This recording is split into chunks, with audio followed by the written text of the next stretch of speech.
성과를 얘기하기 전에 이게 과연 우리한테 어떤 의미가 있는가를 먼저 정확하게 파악을 하고 이해를 하면 미국이 과연 그런 상황에서 한국을 도와주겠는가. 뉴클리어 포스처 리뷰라고 하는 건 핵 태세 검토 보고서 이렇게 번역을 하죠. 태세 검토 보고서. 워싱턴 선언으로 우리의 안보 불안이 완전히 해소되는 건 아니고 네. 오히려 미국의 불안이 좀 해소가 되지 않았나 그런 생각을 듭니다. 핵무기는 공유하는 물건이 아니죠. 뭐 와이파이도 아니고 미국이 뭘 요구를 하든지 노라고 말할 수가 없는 이런 그렇죠. 상태로 가는 겁니다.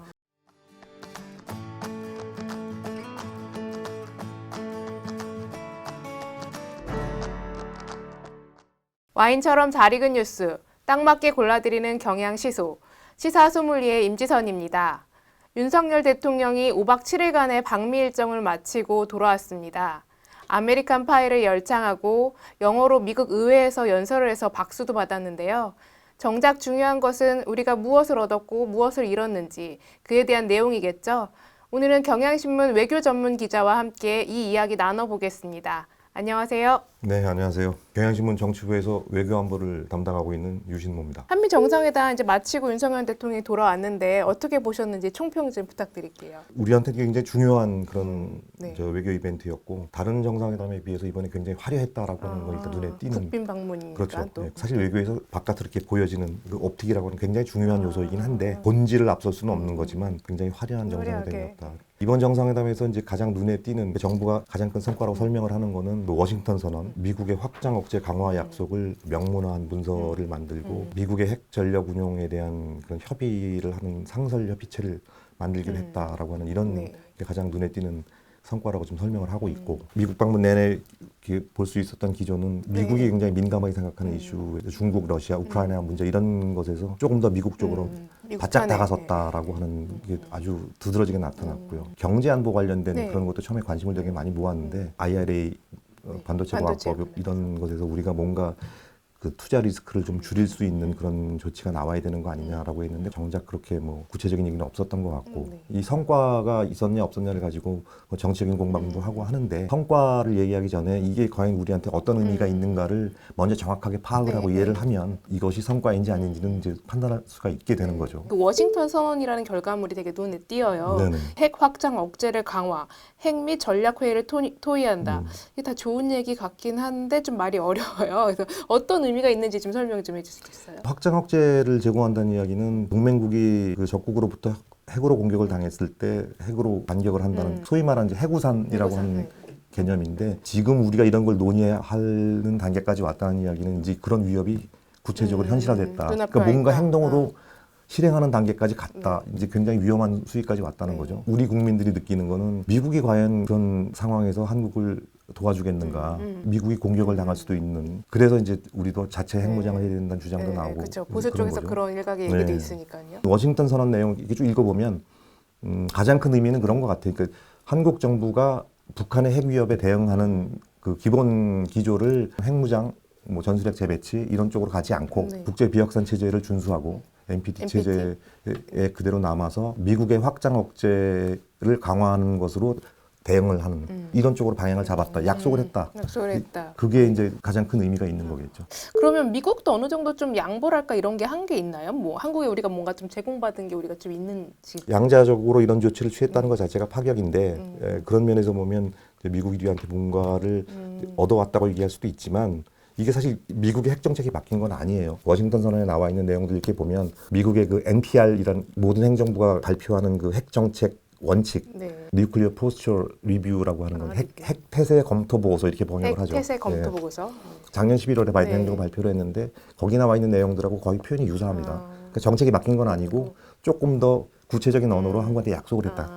근데 기조는 맞는데 우리한테 그렇죠. 약속을 좀 명확하게 해줬다. 근데 이 사람들이 이걸 하게 된 이유는 뭐냐면 한국에서 지금 핵무장을 해야 된다라고 하는 의견이 70%까지 올라가고 뭐 이렇게 하는 걸 굉장히 우려하고 있죠.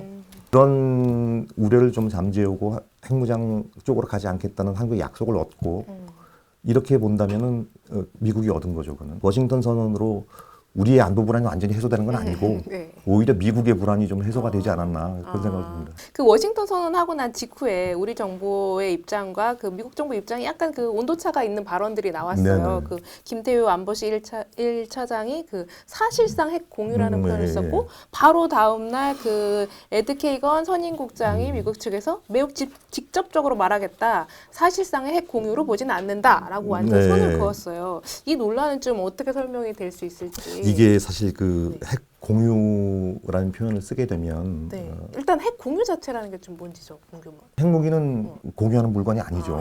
뭐 와이파이도 아니고 와이파이. 핵을 공유하게 되면 NPT 위반이죠. 그거는 네. 있을 수 없는 일이고 대통령실에 설명을 할 때 이 성과를 조금 더 극적으로 설명하려고 하다가 강조하다 보니까 말이 좀 너무 나간 거 아닌가. 아. 근데 사실 이렇게 이 외교안보 관련된 사안에 대해 설명을 할 때는 국민들에게 좀 더 안심을 시키기 위해서 한 이야기인데 국내에만 듣는 사람이 있는 게 아니고 아니죠, 그렇죠. 국제적인 오디언스들이 너무 많기 때문에 사실상의 핵을 공유하는 것이다 이렇게 얘기를 해버리면 그럼 미국은 뭐가 됩니까? 미국은 그 큰일 나는 거죠. 그러니까 미국은 그건 아니다라고 얘기할 수밖에 없는 것이고 공유하는 것은 아니고 전력 운용과 관련된 것을 한국과 협의한다 이런 수준의 이야기니까 그것만 해도 굉장히 이례적인 건 사실이죠.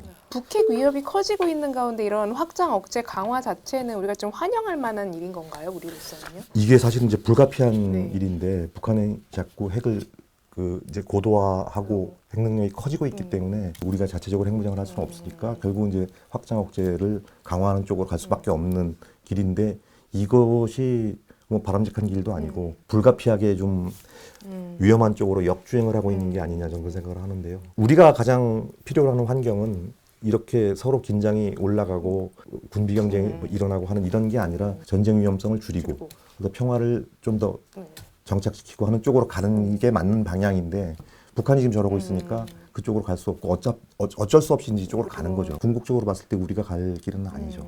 북핵을 해결하는데 이제 좀 더 나가야 되는데 오히려 더 양쪽이 에스컬레이션 되고 있는 그런 더 안 좋은 방향으로 가고 있는 걸까요? 왜 이렇게 되고 있는 걸까요? 북한의 핵 능력이 고도화되면서 우리가 대응할 수밖에 없으니까 이런 쪽으로 가게 되는 건데 궁극적으로 북한의 핵 문제를 해결하지 못했기 때문에 이런 쪽으로 가게 되는 거거든요. 네. 이게 북한 핵 문제가 처음 대두가 됐던 것이 90년대 초반, 네. 그러니까 한 30년 됐습니다. 오래됐네요. 그때만 하더라도 뭐 엄청난 일이었죠. 네. 이게 북한이 핵 개발하고 있다라고 하는 그 사실 자체가. 근데 30년 동안 협상도 하고 대화도 하고 뭐 5만 가지 방법을 다 동원해서 했는데 결국 실패하고 네. 그래서 결국 이제 이 모든 일이 생기는 건데 네. 사실 우리가 확장 억제를 강화를 하고 핵무장을 하자 이런 얘기를 하기 전에 지구상에서 가장 영향력이 큰 나라들이 다 모여서 이 문제를 해결하려고 했는데도 불구하고 실패했는가. 거기에 대한 반성과 원인 분석이 먼저 있어야 되지 않냐 저는 그렇게 생각을 해요. 사실 이건 좀 되게 안타까운 일인데 뭐 저도 기자 생활 대부분을 이 북핵 문제 이런 것을 취재하고 현장에서 지켜보면서 여기까지 왔는데 결국 이 지경까지 왔다라는 걸 보면 참 안타까운 일이죠 사실은. 헨리 키신저가 사석에서 그런 얘기를 한 적이 있다고 그래요. 미국, 중국, 러시아, 일본 그다음에 남북 당사자가 다 모여서 북한 핵 문제를 외교적으로 풀지 못하면 그건 외교도 아니다. 이거를 해결할 수 있을 거라고 생각을 했겠죠. 한국의 입장에서는 북한 문제, 핵 문제를 진영의 논리로 항상 바라보고 정쟁의 대상이 되고 하면서 네. 솔직하고 진솔한 그 논의가 없었던 것 같고 미국은 북한 핵 문제를 너무 좀 과소평가했던 것 같고 중국은 비핵화에 대한 진정한 의지가 있었다고 보기 어렵고 그냥 한반도를 그냥 이 상태로 현상 유지를 하려고 하는데 너무 초점을 두고 그러다 보니까 여기까지 오게 된 건데 북핵 협상을 위해서 굉장히 많이 노력했던 많은 나라들이 다 모여서 한번 반성을 해야 될 문제라고 저는 생각합니다. 이번 방미를 보면은 그 앞서 이제 한일 정상회담도 있었는데 그 한미일이 이렇게 좀 세 나라가 약간 안보 블록화되는 흐름이 좀 있고 네. 이렇게 되면서 우리가 중국과 러시아하고는 되게 배척하게 되는 좀 이 사이가 좀 나빠질 것 같은 그런 생각도 많이 드는데요. 일단 바로 중국도 굉장히 강경한 입장을 좀 내놨긴 했고요. 우리가 확장 억제 강화를 하게 되면서 이 안보적으로 한미일이 점점 밀착을 하게 되면서 생기는 반작용 같은 것이 반드시 올 텐데 그게 언제 어떤 형태로 올지는 모르지만 안 오지는 않을 거예요. 이거는 우리한테 필요한 일이긴 하지만 그 나름대로 우리가 또 치러야 할 대가 같은 것이 있는 건데 예를 들어서 이 확장 억제를 미국이 강화해 준다라고 하는 게 공짜인 것 같지는 않아요. 이번에 그 워싱턴 선언에도 눈여겨볼 부분이 좀 있는데 처음에 미국이 확장 억제를 뭘 제공한다는 약속을 쭉 해놓고 뒷부분에 보면은 그런 내용들이 있는데 한국과 미국이 공동의 안보 위협에 대해서 함께 대처한다. 이런 내용이 들어가 있고 작년 11월에 그 워싱턴에서 이제 외교 국방장관 차관들이 모여서 2+2 회담을 하는 그 확장 억제 고위급 협의체라는 네. 것이 있는데 거기서도 공동성명이 나왔거든요. 네. 근데 그때도 확장 억제에 대한 약속을 쭉 하고 뒤에 보면은 인도태평양 지역의 평화와 안정을 위해서 양국이 협력을 계속 증진한다 이런 내용이 있어요. 공동 대처 우리가 또 뭔가를 그러니까 해야 되는 그렇죠. 거군요. 그러니까 확장 억제를 제공해주는 대신 한국은 미국의 세계 전략에 같이 따라가게 되는 거죠. 확장 억제를 미국에 의존하게 된다고 하는 거는 안보의 절대적인 부분을 미국한테 의존하게 되는 거죠. 네. 그렇게 되면은 굉장히 큰 부작용이 옵니다. 사실 우리 외교적으로 네. 운신의 폭이 좀 좁고 특히 대미 외교에서는 자율성이 이제 아주 크게 훼손이 되겠죠. 네. 미국이 뭘 요구를 하든지 노라고 말할 수가 없는 이런 그렇죠. 상태로 가는 겁니다. 그럼 중국하고 러시아는 어떤 외교적인 압력을 좀 뭔가 가하긴 할 것 같은데요. 뭐 어떤 게 좀 예상이 되시나요? 없지는 않을 거예요. 근데 있긴 중국도 있을 그렇고 거고. 러시아도 그렇고 한국을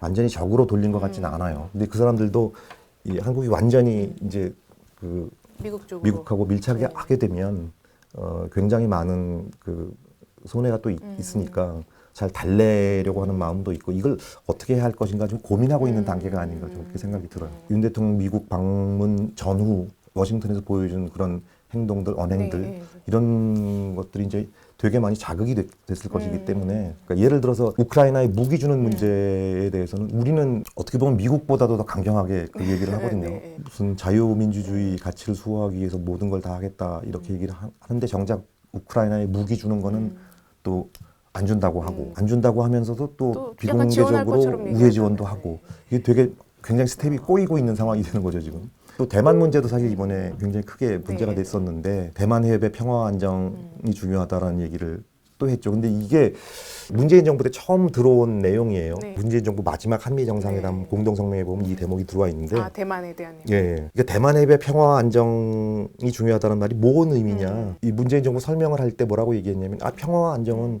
좋은 얘기 아니냐. 일반적으로 세계 평화 뭐 이런 그렇죠. 의미예요? 한반도 평화처럼 네. 일반적인 네. 의미를 얘기한 거다라고 굉장히 좀 눈 가리고 아웅하는 네. 해명이고 낯간지러운 해명이죠. 평화 안정은 어디다 갖다 붙여도 좋은 말인데 이게 대만 해협하고 대만 같이 엮여버리면 중국이 이게 또 무슨 뭔가- 의미가 되는다라고 하는 건 모든 나라가 다 알아요. 중국이 대만에 대해서 무력을 행사하면 안 된다 이 의미거든요. 우리는 그냥 평화 안정 좋은 얘기만 한 거다 이렇게 해서 버텼죠. 1년 뒤에 이제 윤석열 정부 처음 들어와서 작년 5월에 처음 이제 한미 정상회담 할 때도 네. 이 말이 그대로 들어가는데 그 앞에 이렇게 전제 조건이 하나 있어요. 수식어가 그때는 뭔가 수식어가 달려 있는데 있나요? 인도 태평양 지역의 안보와 번영의 핵심 요소로서 대만 해협이 중요하다. 이렇게 돼 있고 이번 정상회담에서도 영내 평화와 안정 기본 요소 이렇게 전제가 달려 있고 윤석열 대통령이 가기 전에 로이터 통신하고 인터뷰한 걸 인터뷰 보면 아주 직설적으로 이 대만 해협 양안 간의 문제는 중국과 대만의 만의 문제가 아니고 남북한 문제처럼